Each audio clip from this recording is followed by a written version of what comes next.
Hello everyone, welcome back to the channel. Assessment year 26-27 की ITR की processing में अब स्पीड दिखाई दे रही है और लोगों के रिफंड भी उनके बैंक अकाउंट में क्रेडिट किए जा रहे हैं। यदि आईटीआर फाइलिंग और उसकी प्रोसेसिंग की करंट स्टेटस को यहाँ पे यदि चेक करें तो आप देख सकते हो कि लगभग 6.17 करोड़ जो आईटीआर फाइल्ड हो चुकी थी उसमें से 5.88 करोड़ आईटीआर ई वेरीफाइड हुई हैं। इसमें से जो भी आईटीआर ई वेरीफाई नहीं हुई है सबसे पहले तो वो प्रोसेसिंग में नहीं जाएंगी। तो ऐसे लोग जिन्होंने कि सिर्फ अपनी आईटीआर को सबमिट किया हुआ है और अभी तक उसको ई वेरीफाई नहीं किया है तो आप जल्द से जल्द जाकर के उसको ई वेरीफाई कर लीजिए जिससे कि आपके आईटीआर प्रोसेसिंग में जा सके। यहाँ पे आप देख सकते हो कि लगभग 4.4 करोड़ आईटीआर जो है प्रोसेस्ड हो चुकी हैं। अब आपकी आईटीआर यदि अभी तक प्रोसेसिंग में नहीं गई है तो आपको क्या स्टेप लेना है। यदि आपकी आईटीआर प्रोसेस हो चुकी है, आपको इंटीमेशन लेटर भी रिफंड का रिसीव हो चुका है लेकिन अभी तक आपके बैंक अकाउंट में रिफंड नहीं आया है, तो उस केस में आपको क्या करना है, आपको इनकम टैक्स पोर्टल पे आना है। यहाँ पे आपको ई फाइल सेक्शन पे क्लिक करना है, income tax return view file income tax return पे आपको क्लिक करना है। देखो, असेसमेंट ईयर 26 और 27 की जो आईटीआर है यदि आपने फाइल की हुई है और अभी तक वो प्रोसेस नहीं हुई है तो आपको यहाँ पे एक स्टेटस दिखता है सक्सेसफुली ई वेरीफाइड का, और इसके अलावा आपको कोई भी स्टेटस नहीं दिखता है। लेकिन यदि आपकी आईटीआर सक्सेसफुली प्रोसेस्ड हो चुकी है और आपके रिफंड यदि आपको रिसीव नहीं हुए हैं तो आपको यहाँ पर ये स्टेटस दिखता है प्रोसेस्ड विथ रिफंड ड्यू। देखो, आप यहाँ पे क्या करो, व्यू डिटेल्स पे आपको जाना है और यहाँ पर आपको सबसे पहले ये चेक कर लेना है कि क्या आपको आईटीआर प्रोसेसिंग का जो भी इंटीमेशन है, ऑर्डर है, वो आपके एसएमएस पे या ईमेल पे आया है क्या। और दोस्तों, यहाँ पर ये कि आप इंटीमेशन ऑर्डर को भी यहाँ से आप डाउनलोड कर सकते हो और यहीं पर आप अपने रिफंड स्टेटस को भी चेक कर सकते हो। यहाँ पर जब आप रिफंड स्टेटस को चेक करने के लिए जाओगे तो आपको सिर्फ ये बताएगा कि आपके बैंक अकाउंट में रिफंड क्रेडिट हुआ है या नहीं हुआ है। तो आप यहाँ पे सबमिट पे क्लिक करोगे, यहाँ पे सिर्फ आपको ये दिखाता है कि आपका रिफंड आपके बैंक अकाउंट में क्रेडिट हो चुका है, उसका यूटीआर नंबर ये है, इस डेट को क्रेडिट हुआ है, बस यही स्टेटस आपको यहाँ पे दिखता है। लेकिन प्रॉब्लम यहाँ पे तब आती है जब आपने आईटीआर को फाइल कर दी है, ई वेरीफाई भी कर दिया है, लेकिन काफी समय हो चुका है, उसकी प्रोसेसिंग कंप्लीट नहीं हो पा रही है। तो सेकेंड यहाँ पे कि आपकी आईटीआर प्रोसेस हो चुकी है, आपको इंटीमेशन ऑर्डर भी रिसीव हो चुका है रिफंड के साथ। यहाँ पे आपने इंटीमेशन ऑर्डर को डाउनलोड भी कर लिया, उसको आपने चेक भी कर लिया कि आपका रिफंड डिटरमाइंड हो चुका है, लेकिन काफी वक्त हो चुका है, आपके रिफंड आपके बैंक अकाउंट में क्रेडिट नहीं हो रहा है।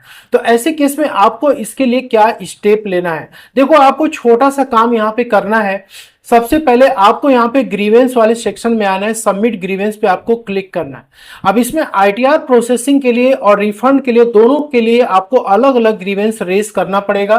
तो आपकी आईटीआर यदि प्रोसेस में गई ही नहीं है, उसकी प्रोसेसिंग कंप्लीट नहीं हुई, तो जल्दी प्रोसेस करवाने के लिए आप यहाँ पे ग्रीवेंस रेज कर सकते हो। आपको सीपीसी आईटीआर पे क्लिक करना है, यहाँ पे आपको कैटेगरी सेलेक्ट करनी है। कई बार यहाँ पे बहुत सारे लोग कैटेगरी सिलेक्शन में ही गलती कर देते हैं, तो यहाँ पे आपको प्रोसेसिंग पे क्लिक करना है यदि आपको जल्दी आईटीआर प्रोसेस करानी है तो। इसके बाद आपको इनकम टैक्स एक्ट 1961 पे क्लिक करना है और यहां पर आपको क्लिक करना है अदर प्रोसेसिंग पे।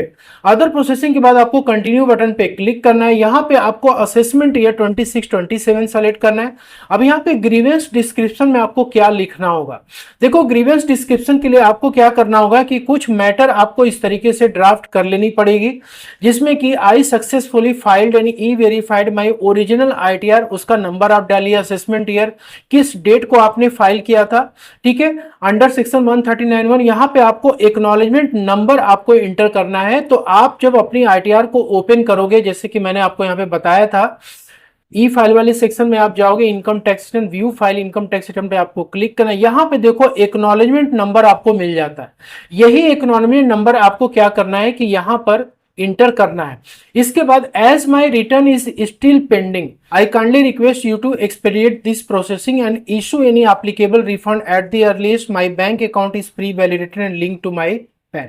यहाँ पे आपको अपना नाम लिखना है, पैन नंबर आपको एंटर करना है और इसके बाद आपको अपना मोबाइल नंबर दिया, आप चाहो तो डाल सकते हो, अदरवाइज कोई मैंडेटरी नहीं। यहाँ पर आपको ग्रीवेंस में सेम टू सेम मैटर जो मैंने आपको भी दिखाया था, ये मैटर आपको क्या करना है, सिंपली कॉपी और पेस्ट कर देना है, ठीक है। तो यहाँ पे आप इसको पेस्ट कर दीजिए। इसके बाद आपको यहाँ पे कोई भी अटैचमेंट लगाने की जरूरत नहीं, सिंपली आप अपने ग्रीवेंस को सबमिट कर दीजिए। अब सेकेंड यहाँ पे देखिए क्या है कि आपकी आईटीआर तो प्रोसेस हो चुकी है, इंटीमेशन लेटर भी आपको रिसीव हो चुका है, लेकिन आपको अभी तक रिफंड इशू नहीं किया गया। देखो सबसे पहला कारण तो ये होता है कि यदि आपके बैंक अकाउंट में कोई इशू है, जैसे आपका बैंक अकाउंट प्री वैलिडेटेड नहीं है, तो आपका रिफंड नहीं जाएगा। आप यहाँ पे माई प्रोफाइल वाले सेक्शन में जाकर के बैंक अकाउंट में जाके आप चेक कर लेना कि आपका बैंक अकाउंट प्री वैलिडेटेड है कि नहीं। सेकंड ये कि आपका बैंक अकाउंट प्री वैलिडेटेड है लेकिन बाद में आपने केवाईसी कंप्लीट नहीं करे, तो आपका आईएफएससी कोड वगैरह या फिर जो भी डेटा है वो अपडेट नहीं हुआ, तो बैंक में आपके रिफंड नहीं जा पाए। तो ऐसे केस में आपको रिफंड री इशू का रिक्वेस्ट डालना पड़ता है। यहाँ पे आपको सर्विसेज वाले सेक्शन में आपको आना पड़ता है और यहाँ पर आपको रिफंड री इशू का रिक्वेस्ट डालना पड़ेगा। आप क्रिएट रिफंड री इशू रिक्वेस्ट पे आप जाओगे और यहाँ पर यदि आपका बैंक अकाउंट में कुछ भी इशू है तो आपको यहाँ पे रिक्वेस्ट डालने के लिए बोलेगा, ठीक है। और इसके लिए आपको प्रॉपर एसएमएस और ईमेल के माध्यम से भी आएगा कि आपकी आईटीआर जो है प्रोसेस हो चुकी है लेकिन रिफंड नहीं जा पा रहा है क्योंकि आपके बैंक अकाउंट में कुछ इशू है। तो आपको अपना डेटा जो भी है बैंक का वो करेक्ट करना होगा। इसके बाद आपको यहाँ पे रिफंड री इशू का रिक्वेस्ट डालना पड़ेगा। अब आपने यहाँ पे री इशू का रिक्वेस्ट डाल दिया, उसके बावजूद भी आपके रिफंड आपके बैंक अकाउंट में क्रेडिट नहीं हुए, तो रिफंड के लिए दो सिनारियो आपके बनते हैं। पहला तो ये है कि आपकी आईटीआर प्रोसेस होगी लेकिन रिफंड आपके बैंक अकाउंट में नहीं आया है, आपका बैंक पूरी तरीके से करेक्ट है, कोई भी उसमें चेंजेस नहीं है और आपको bank account pre validation failure का भी कोई भी एसएमएस या ईमेल आपको रिसीव नहीं हुआ है, लेकिन फिर भी आपका रिफंड आपके अकाउंट में नहीं आया। तो सबसे पहला बात तो ये है कि आपकी आईटीआर जिस डेट को प्रोसेस होती है उसके 15 डेज के अंदर आपके रिफंड आपको इशू किए जाते हैं। तो यदि 15 डेज आपके कंप्लीट नहीं हो पाए तो आपको वेट करना चाहिए, लेकिन यदि 15 डेज कंप्लीट हो चुका है तो ऐसे केस में आप यहाँ पे जल्दी रिफंड के लिए आप यहाँ पे अगेन ग्रीवेंस रिवेस करोगे, सीपीसी आईटीआर पे आपको जाना है, कैटेगरी में आपको रिफंड पे सेलेक्ट करना है, इनकम टैक्स एक्ट ये सेलेक्ट करोगे। यहाँ पर आपको ध्यान देना है कि यदि आपको इंटीमेशन ऑर्डर रिसीव हो चुका है, रिफंड नहीं आया, 15 दिन से ज्यादा हो चुके हैं, बैंक में कोई इशू नहीं है, तो आपको ये वाला ऑप्शन सेलेक्ट करना है। लेकिन यदि आपको bank account pre validation error का मैसेज या एसएमएस रिसीव हुआ था, आपने बैंक अकाउंट को करेक्ट किया, रिफंड री इशू का रिक्वेस्ट भी आपने डाला है लेकिन फिर भी रिफंड आपके अकाउंट में नहीं आया है, तो ऐसे केस में आपको ये वाला ऑप्शन सेलेक्ट करना, रिफंड री issue request raised but refund not issue, ठीक है। ये दो सिनारियो हो गया। थर्ड यहाँ पे ये है कि आपका रिफंड डिटरमाइंड हो चुका है लेकिन अभी तक रिसीव नहीं हुआ है, आप उन दोनों ही सिनारियो में फॉल नहीं करते हो तो आप ये वाला ऑप्शन सेलेक्ट कर सकते हो। तो आप कोई भी ऑप्शन सेलेक्ट करो, आपको यहाँ पे कंटिन्यू पे क्लिक करना है। अगेन आपको यहाँ पे असेसमेंट ईयर 26-27 सेलेक्ट करना है। ग्रीवेंस डिस्क्रिप्शन अगेन आपको फिर से एक मैटर सेलेक्ट करना पड़ेगा। तो रिफंड के लिए जो आप ग्रीवेंस डिस्क्रिप्शन डाल रहे हो अगेन आपको ये वाला मैटर जो है फिर से तैयार करना पड़ेगा। आप इसको देख लो और इसको आप कॉपी कर लो और यहाँ पर अपना एक्नॉलेजमेंट नंबर आप डाल देना, ठीक है। और किस डेट को आपने आईटीआर फाइल करी हुई है, किस डेट को आपकी आईटीआर प्रोसेस हुई है, यहाँ पे डेट भी आप इंटर कर देना, सक्सेसफुली प्रोसेस्ड डेटेड आप डाल देना किस डेट को हुआ है। इसके बाद आपकी सारी डिटेल सेम टू सेम रहेगी, यहाँ पे अपना डिटेल्स आप इंटर करो। इस मैटर को आप सिंपली कॉपी और यहाँ पे पेस्ट कर दो। यहाँ पे यदि आप चाहो तो आईटीआर का इंटीमेशन लेटर भी आप अटैच कर सकते हो अदर्स डॉक्यूमेंट्स में, देन आपको सबमिट ग्रीवेंस पे क्लिक करना।